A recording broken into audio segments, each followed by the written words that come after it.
ഇപ്പോൾ നാസർ കൊളായി ചേരുകയാണ്.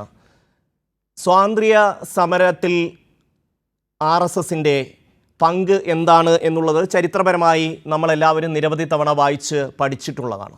പക്ഷേ ഇവരിങ്ങനെ ചില ഗിമ്മിക്കുകളിലൂടെ ഇടയ്ക്കൊക്കെ ഈ സ്വാതന്ത്ര്യ സമരത്തിൽ ഇപ്പോൾ ഇത് കേൾക്കുന്ന ന്യൂ ജനറേഷൻ കുട്ടികൾ അല്ലെങ്കിൽ പുതിയ തലമുറയിലെ കുട്ടികളൊക്കെ ഈ ആലോചിക്കുന്ന ഒരു കാര്യം, RSSന് അന്ന് എന്തൊക്കെയോ പങ്ക് ഉണ്ടായിരുന്നു ഈ വിഭജനത്തിൻ്റെ കാലഘട്ടത്തിൽ, അതുകൊണ്ട് തന്നെ ആ വിഭജനത്തിൻ്റെ വേദനിപ്പിക്കുന്ന ഓർമ്മകൾ അവരെ നൊമ്പരപ്പെടുത്തുന്നു എന്നൊക്കെ ചിന്തിക്കാൻ പുതിയ തലമുറയ്ക്ക് ഒരു 20 വയസ്സോ 25 വയസ്സോ ഉള്ള തലമുറയെ പ്രേരിപ്പിക്കുക. അങ്ങനെ പല ഘടകങ്ങളിൽ എന്താണ് ഇവർ ഉദ്ദേശിക്കുന്നത് ഈ ഒരു ക്യാമ്പസുകളിൽ ഈ വിഭജന ഭീതി ദിനം ആചരിക്കണം എന്നുള്ള നിർദ്ദേശം നൽകുന്നതിലൂടെ?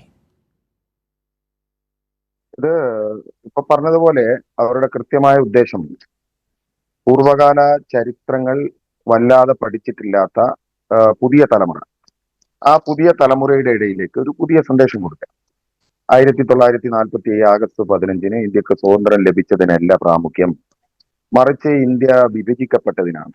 ഇപ്പോ ഗുജറാത്തിലടക്കം നമ്മൾ സർവകലാശാലകളിൽ നിന്നുള്ള റിപ്പോർട്ടുകൾ കിട്ടുന്നത് ഗാന്ധി എന്തുകൊണ്ട് ആത്മഹത്യ ചെയ്തു എന്ന ചോദ്യം ഉയർത്താൻ പോലും ഇവർക്ക് സാധിക്കുന്നുണ്ടെങ്കിൽ ചരിത്രത്തെ തീർത്തും വളച്ചൊടിക്കുക എന്നുള്ളതാണ് ഇവരുടെ ഉദ്ദേശ ലക്ഷ്യം. ഇപ്പോ കൈരളി ചാനൽ ഈ വാർത്ത ഈ ചർച്ചയിലേക്ക് വരുന്നതിന് മുമ്പ് പറഞ്ഞിട്ടുള്ള ഒരു കാര്യം ഞാൻ ശ്രദ്ധിക്കുകയായിരുന്നു. 99% ക്യാമ്പസുകളിലും ഇവരുടെ ഈ വിഭജന ഭീതി സ്മരണ ഇപ്പോ ഗവർണർ ആഹ്വാനം ചെയ്ത് വൈസ് ചാൻസലർമാർക്ക് നിർദ്ദേശം നൽകി അതിനെതിരെയുള്ള സമരങ്ങളൊക്കെ നടന്നു, വലിയ പ്രക്ഷോഭം നടന്നു, ഗവർണർക്ക് പിൻവാങ്ങേണ്ടി വന്നു, വൈസ് ചാൻസലർമാർക്ക് പിൻവാങ്ങേണ്ടി വന്നു എന്നൊക്കെ പറയുമ്പോഴും ഇവിടെ പറഞ്ഞിട്ടുള്ളത് 99% കോളേജുകളിലും ഇത് നടന്നിട്ടില്ല. അപൂർവമായ ചില സ്ഥലങ്ങളിൽ ABPക്കാർ ഇതിനു വേണ്ടി ശ്രമിച്ചപ്പോൾ അത് SFI പ്രതിരോധിച്ചു, പരാജയപ്പെട്ടു. പക്ഷെ അവിടെയും ഭീതിജനകമായ ഒരു കാര്യമുണ്ട്. നമ്മളിപ്പോ ഒരു പച്ചക്കള്ളം ഒരു സദസ്സിനോട് പറയുമ്പോൾ ആ സദസ്സിലുള്ള 95% ആളുകളും അത് വിശ്വസിക്കാതിരിക്കുക, 5% ആളുകൾ വിശ്വസിക്കുക. കള്ളം പറഞ്ഞ ആൾക്ക് അത്രേ ഉദ്ദേശമുള്ളൂ. എന്നാൽ ഒരാൾ സത്യം പറഞ്ഞു 99% ആളുകളും അത് വിശ്വസിച്ചു, 1% ആള് വിശ്വസിക്കാതിരുന്നാൽ യഥാർത്ഥമായ സത്യം പറഞ്ഞവന് അത് വിഷമുണ്ടാക്കും. അതുകൊണ്ട് RSS ഉദ്ദേശിക്കുന്നത്, BJP ഉദ്ദേശിക്കുന്നത്, ഗവർണർ ഉദ്ദേശിക്കുന്നത് ഇപ്പോ 1% ആണെങ്കിൽ 1% നടന്നു. കഴിഞ്ഞ വർഷം ഇവര് ഇതിന് ശ്രമം നടത്തിയിരുന്നു, ആ ശ്രമം നടന്നിട്ടില്ല. ഇന്ത്യയുടെ സ്വാതന്ത്ര്യ സമരത്തിൽ അറിയാതെ പോലും പങ്കെടുത്തു പോയിട്ടില്ല ഒരു RSSകാരുമെന്ന് ചരിത്രം നമ്മളെ ബോധ്യപ്പെടുത്തുന്നുണ്ട്. മാത്രമല്ല, നമ്മൾ അടിസ്ഥാനപരമായി മനസ്സിലാക്കേണ്ടത് RSSന്റെയും BJPയുടെയും ഒക്കെ ആളുകൾ ഇത് ലക്ഷ്യം വെക്കുന്നത്, RSSന്റെ വക്താവാണ് ഗവർണർ നരേന്ദ്രമോദി, കേന്ദ്രഭരണം ഒക്കെ. അവര് ഇതുകൊണ്ട് ലക്ഷ്യം വെക്കുന്ന കാര്യം ഈ നാട്ടിലെ ജനങ്ങളുടെ അടിസ്ഥാനപരമായ പ്രശ്നങ്ങളിൽ നിന്ന് വഴിതിരിച്ചു വിടണം. ജനങ്ങൾക്ക് പട്ടിണിയുണ്ടോ, ദാരിദ്ര്യമുണ്ടോ, വീടില്ലായ്കയുണ്ടോ, ഇങ്ങനത്തെ കാര്യങ്ങളൊന്നും ജനങ്ങൾ ചിന്തിക്കാൻ പാടില്ല. മറിച്ച് അവരെ വിഭജിക്കണം, എന്നിട്ട് ജാതി കൊണ്ട് മതം കൊണ്ട് വേർതിരിച്ച് ഭരിക്കണം. ഇത് സത്യം പറഞ്ഞാൽ RSSന്റെ കണ്ടുപിടുത്തൊന്നും അല്ലത്. ഇത് ബ്രിട്ടീഷുകാർ ഇന്ത്യയിൽ പ്രയോഗിച്ചിട്ടുള്ളതാണ്. ബ്രിട്ടീഷുകാർ നമുക്കറിയാം, നമ്മൾ സ്കൂളിലൊക്കെ പാഠപുസ്തകത്തിൽ പഠിച്ചിട്ടുള്ളത്, ചരിത്രത്തിൽ പഠിച്ചിട്ടുള്ളത് കച്ചവടത്തിന് വന്ന ഈസ്റ്റ് ഇന്ത്യ കമ്പനി. ആ കച്ചവടത്തിന് ഈസ്റ്റ് ഇന്ത്യ കമ്പനി വരുന്നതിന് മുമ്പ് ഇവിടെ നമ്മുടെ രാജ്യത്തെ കച്ചവടത്തിന് വന്ന ഒരുപാട് പേരുണ്ട്. അറബികളുണ്ട്, ചൈനക്കാരുണ്ട്, അവരൊക്കെ കൊണ്ടുവന്ന ഒരുപാട് സാധനങ്ങളുണ്ട്, സാംസ്കാരിക പാരമ്പര്യമുണ്ട്, വൈവാഹിക ബന്ധങ്ങളുണ്ട്. ഞാൻ അതിന്റെ വിശദീകരണത്തിലേക്ക് ഒന്നും കിടക്കുന്നില്ല. ഈ നമ്മുടെ നാട്ടിൽ അമൂല്യമായി, പ്രത്യേകിച്ചും കേരളത്തിൽ ഇഞ്ചി, കുരുമുളക്, തേക്ക്, വീട്ടി ഇതൊക്കെ കച്ചവടം ചെയ്യാൻ വേണ്ടിയിട്ടാണ് അറബികളും ചൈനക്കാരും ഒക്കെ നമ്മുടെ നാട്ടിൽ വന്ന് കച്ചവടം ചെയ്തു പോയി. ഇത് കണ്ടുകൊണ്ടാണ് പോർച്ചുഗീസുകാരും ബ്രിട്ടീഷുകാരും നമ്മുടെ നാട്ടിൽ വരുന്നത്. ചരിത്രത്തിന്റെ പാഠപുസ്തകത്തിൽ ഞാനും നിങ്ങളും പഠിച്ചത് ഈസ്റ്റ് ഇന്ത്യ കമ്പനി എന്ന് പറയുന്ന ഒരു കച്ചവട കമ്പനിയാണ് ഇന്ത്യയിലേക്ക് വന്നിട്ടുള്ളത്. ആ കച്ചവട കമ്പനിക്കാർ ഇന്ത്യയിലെ അമൂല്യമായ വസ്തുക്കൾ കടത്തുന്നതിന് വേണ്ടി കേരളത്തിൽ നിന്നാണ് അവർ തുടങ്ങുന്നത്. ഇവിടുത്തെ നാട്ടുരാജാക്കന്മാർക്ക് ആയുധം കൊടുത്ത് പരസ്പരം തമ്മിലടിപ്പിച്ച് പിന്നെ ക്രമേണ യുദ്ധത്തിൽ ഇവർ പങ്കെടുത്ത് ആ യുദ്ധത്തിൽ കേരളത്തിലെ ഓരോ നാട്ടുരാജാക്കന്മാരെയും തോൽപ്പിച്ച് കേരളം പിടിച്ചടക്കി തമിഴ്നാട് മൈസൂരിലേക്ക് കടന്ന് ടിപ്പുവിനെ തോൽപ്പിച്ച്, ഹൈദർ അലിയെ തോൽപ്പിച്ച്, ഇവിടെ കേരളത്തിൽ മാർത്താണ്ഡവർമ്മയെ തോൽപ്പിച്ച്, സാമൂതിരിയെ തോൽപ്പിച്ച്, പഴശ്ശിയെ തോൽപ്പിച്ച്, അതുപോലെ തന്നെ തെക്കാൻ പീഠഭൂമിയിലേക്ക് കടന്ന് ഛത്രപതി ശിവജിയെ തോൽപ്പിച്ച്, ഝാൻസി റാണിയെ തോൽപ്പിച്ച്, റാണി ചന്ദ്രഭായിയെ തോൽപ്പിച്ച്, മുഗൾ ചക്രവർത്തിമാരെ തോൽപ്പിച്ച്, അങ്ങനെയാണ് ബ്രിട്ടീഷുകാർ ഇന്ത്യ കീഴടക്കിയത്. ആ ബ്രിട്ടീഷുകാർക്കെതിരെ ഇന്ത്യയിൽ നിരവധി പോരാട്ടങ്ങൾ രാജാക്കന്മാരുടെ നേതൃത്വത്തിലൊക്കെ നടന്നു. പക്ഷെ അതൊന്നും വിജയിച്ചില്ല. അപ്പൊ നമ്മൾ 1940 ആഗസ്റ്റ് 15 സ്വാതന്ത്ര്യത്തെ കുറിച്ച് പറയുമ്പോൾ ഒന്നാം സ്വാതന്ത്ര്യ സമരം എന്ന് പറയുന്നത് 1857 ബ്രിട്ടീഷുകാർ സിപായി ലേള എന്ന് വിളിച്ചിട്ടുള്ള സമരമാണ്. താന്തിയ തോപ്പി അടക്കം, റാണി ചന്ദ്രബായി അടക്കം അവസാനത്തെ മുഗൾ ചക്രവർത്തിയായ ബഹദൂർ ഷാ അടക്കം ബ്രിട്ടീഷ് പട്ടാളക്കാരിൽ അസംതൃപ്തരായിരുന്ന ശിപായിമാരടക്കം പങ്കെടുത്തിട്ടുള്ള ആ യുദ്ധത്തിൽ ബ്രിട്ടീഷുകാരെ പരാജയപ്പെട്ടു.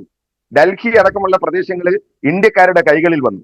അവർ അവസാനത്തെ മുഗൾ ചക്രവർത്തിയെ ഇന്ത്യക്കാർ ഒരുമിച്ച് അവസാനത്തെ മുഗൾ ചക്രവർത്തിയായ ബഹദൂർ ഷായെ ഡൽഹിയുടെ ഭരണാധികാരം ഏൽപ്പിച്ചു. അപ്പൊ ബ്രിട്ടീഷുകാർക്ക് മനസ്സിലായി ഇന്ത്യയിലെ ജനങ്ങൾ ഹിന്ദുവും മുസ്ലിമും ക്രിസ്ത്യാനിയും എല്ലാവരും ഒരുമിച്ച് ചേർന്ന് നമുക്കെതിരെ യുദ്ധം ചെയ്താൽ നമ്മൾ പരാജയപ്പെടും. അതുകൊണ്ട് ഇന്ത്യക്കാരനെ പരാജയപ്പെടുത്താൻ എന്തുണ്ട് മാർഗം? ബ്രിട്ടീഷുകാർ ഇങ്ങനെ ആലോചിച്ചു. ലോകമടക്കി വായുന്ന സൂര്യൻ അസ്തമിക്കാത്ത സാമ്രാജ്യത്തിന്റെ ഉടമകൾ, സർവായുധ വിഭൂഷിതം, അവരാലോചിച്ചു ഇന്ത്യക്കാരനെ പരാജയപ്പെടുത്താൻ എന്തായുധം പ്രയോഗിക്കണം.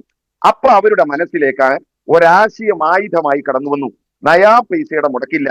വൈക്കോൽ കൂനയിലേക്ക് തീപ്പെട്ടി കൊള്ളി ഒരതിയിടുന്നത് പോലെ ഒരതി ഇട്ട് കൊടുത്താൽ മതി, സ്വയം ആളിക്കത്തി നശിക്കും. എന്താണത്? ഇന്ത്യക്കാരനെ വിഭജിക്കുക, ഡിവൈഡ് ദെൻ റൂൾ. ഇന്ത്യയിൽ വളരെ എളുപ്പം. കാരണം ഇന്ത്യയിൽ നിരവധി മതങ്ങളുണ്ട്, ജാതികളുണ്ട്, ഉപജാതികളുണ്ട്. പതിറ്റാണ്ടുകൾ ബ്രിട്ടീഷുകാരൻ ഈ വിഭജിച്ച് ഭരിക്കുക എന്ന തത്വശാസ്ത്രത്തിൽ ഇന്ത്യയെ ഭരിച്ചു. അവസാനം ഗാന്ധിയുടെ നേതൃത്വത്തിൽ നടന്ന വലിയ സമരം, നേതാജി സുഭാഷ് ചന്ദ്രബോസിന്റെ നേതൃത്വത്തിൽ നടന്ന സായുധ സമരം, ഭഗത് സിംഗിനെ പോലെയുള്ളവരുടെ ഒറ്റപ്പെട്ടവരുടെ ധീരമായ പോരാട്ടം, അതിന്റെ ഒക്കെ പരിണിത ഫലമായിട്ടാണ് 1947 ആഗസ്റ്റ് മാസം 15 ഇന്ത്യ രാജ്യത്തിന് സ്വാതന്ത്ര്യം കിട്ടുന്നത്. ആ സ്വാതന്ത്ര്യം കിട്ടുമ്പോൾ ഉണ്ടായ ദൗർഭാഗ്യകരമായ ഒരു സംഭവമാണ് ഇന്ത്യ പാക് വിഭജനം. ആ വിഭജനത്തിൽ ആരൊക്കെയാ പങ്കെടുത്തിട്ടുള്ളത്? ഇപ്പോ RSSകാര് ഈ വിഭജനത്തിന്റെ ഓർമ്മ ദിനങ്ങൾ പങ്കുവെക്കണം എന്ന് പറയുന്നുണ്ടല്ലോ. വിഭജനത്തിന്റെ പ്രമേയം സത്യത്തില് ഇന്ത്യയിൽ പാസ്സാക്കിയത് 1941 മുസ്ലിം ലീഗാണ്, ജിന്നയുടെ മുസ്ലിം ലീഗാണ്. പക്ഷെ ജിന്നയുടെ മുസ്ലിം ലീഗ് ഈ വിഭജന വിരാഷ്ട്രവാദം പ്രമേയം അവതരിപ്പിക്കുന്നതിന് മുമ്പ് തന്നെ 1923 സവർക്കർ ആരാണ് ഹിന്ദു അഥവാ ഹിന്ദുത്വ എന്ന പുസ്തകത്തില് വളരെ കൃത്യമായി സവർക്കർ പറയുന്നുണ്ട്, ഹിന്ദുക്കൾക്കും മുസ്ലിങ്ങൾക്കും പ്രത്യേക രാഷ്ട്രം വേണം. ഗോൾവാൾക്കറുടെ മറ്റൊരു പുസ്തകമുണ്ട്, നാം അഥവാ നമ്മുടെ ദേശീയത നിർവചിക്കപ്പെടുന്നു. അതിലും കൃത്യമായി അദ്ദേഹം പറയുന്നു, ഇന്ത്യ ഏകാത്മകമായ ഏകജാതീയ രാഷ്ട്രമല്ല. ഇന്ത്യയിൽ ഒരു ഹിന്ദു രാഷ്ട്രവും ഒരു മുസ്ലിം രാഷ്ട്രവും ഉണ്ട്. അപ്പം സംഗതി വളരെ കൃത്യമാണ്. ഈ ദ്വിരാഷ്ട്രവാദത്തിന് പിന്നിൽ ജിന്നയുടെ മുസ്ലിം ലീഗ് ഉണ്ട്, ഹിന്ദു മഹാസഭയുണ്ട്. പക്ഷെ രസകരമായ വസ്തുത എന്താണെന്ന് വെച്ചാല് ഈ ഹിന്ദു മഹാസഭയും മുസ്ലിം ലീഗും ഇന്ത്യയിൽ നിരവധി സംസ്ഥാനങ്ങള് അവർ ഭരിച്ചിട്ടുണ്ട്. പിന്നെ പഞ്ചാബ്, സിന്ധ്, പിന്നെ ബംഗാള് തുടങ്ങിയ സ്ഥലങ്ങളിൽ. ബംഗാളില് ഫസലുൽ ഹക്കിന്റെ നേതൃത്വത്തിലുള്ള മുസ്ലിം ലീഗിന്റെ ഫസലുൽ ഹക്കിന്റെ നേതൃത്വത്തിലുള്ള മന്ത്രിസഭയിലെ ധനകാര്യ മന്ത്രിയായിരുന്ന ശ്യാമപ്രസാദ് മുഖർജി, ആ ശ്യാമപ്രസാദ് മുഖർജി കോൺഗ്രസിൽ അംഗമായി. കോൺഗ്രസിൽ നിന്ന് രാജിവെച്ച് ശ്യാമപ്രസാദ് മുഖർജി ഉണ്ടാക്കിയ സംഘടനയാണ് ജനസംഘം. ആ ജനസംഘമാണ് പിന്നീട് ഇന്ന് നാം കാണുന്ന BJP ആയി വന്നിട്ടുള്ളത്. മുസ്ലിം ലീഗ് വിഭജന പ്രമേയം പാസാക്കിയതിനു ശേഷവും മുസ്ലിം ലീഗിന്റെ കൂടെയുള്ള മന്ത്രിസഭയിൽ ധനമന്ത്രിയായി ശ്യാമപ്രസാദ് മുഖർജി ഉണ്ട്. അപ്പൊ ഈ വിഭജനത്തിന്റെ പിന്നിൽ രണ്ട് മതരാഷ്ട്രവാദികളാണുള്ളത്. ഒന്ന് ജിന്നയുടെ മുസ്ലിം ലീഗ്, അതിന്റെ കൂടെ ചേർത്ത് പറയേണ്ട ഒരു കാര്യം ജമാഅത്തെ ഇസ്ലാമി. RSS ഹിന്ദു രാജ്യം ആവശ്യപ്പെടുമ്പോ ജമാഅത്തെ ഇസ്ലാമി, ഹുക്കൂമത്തെ ഇലാഹി മതരാഷ്ട്രവാദികളാണ്. മൗദൂദി വളരെ കൃത്യമായി പറയുന്ന ഒരു കാര്യമുണ്ട്. എന്താ മൗദൂദി പറഞ്ഞിട്ടുള്ളത്? ഇന്ത്യയിലെ മുസ്ലിങ്ങൾ ഈ ബ്രിട്ടീഷുകാർക്കെതിരെ പോരാടിയതുകൊണ്ട് മുസ്ലിങ്ങൾക്ക് പ്രത്യേകിച്ച് കാര്യമൊന്നുമില്ല, ഹിന്ദുക്കൾക്ക് ആധിപത്യമുള്ള ഒരു രാജ്യമേ വരൂ. എന്നാൽ RSS പറഞ്ഞത് എന്താണ്? സവർക്കറും ഗോൾവാൾക്കറും പറഞ്ഞു വിഭജനങ്ങളോട്, നിങ്ങൾ നിങ്ങളുടെ ആരോഗ്യം ബ്രിട്ടീഷുകാരനെതിരെ പൊരുതി നശിപ്പിക്കേണ്ടതില്ല. എന്താ കാരണം? അവർ കണ്ടെത്തിയ കാരണം ഇതാണ്, ബ്രിട്ടീഷുകാർക്കെതിരെ പൊരുതി ഒരു ഹിന്ദു രാഷ്ട്രം ഉണ്ടാക്കാൻ കഴിയില്ല, അതുകൊണ്ട് ബ്രിട്ടീഷുകാർക്കെതിരെ പൊരുതണ്ട. പകരം അവർ പറഞ്ഞു, നിങ്ങളുടെ ഊർജം ചെലവഴിക്കേണ്ടത് ഈ രാജ്യത്തിന്റെ ശത്രുക്കളായ വൈദേശിക ശക്തികളായ മുസ്ലിങ്ങൾക്കും ക്രിസ്ത്യാനികൾക്കും കമ്മ്യൂണിസ്റ്റുകാർക്കും എതിരാണ്.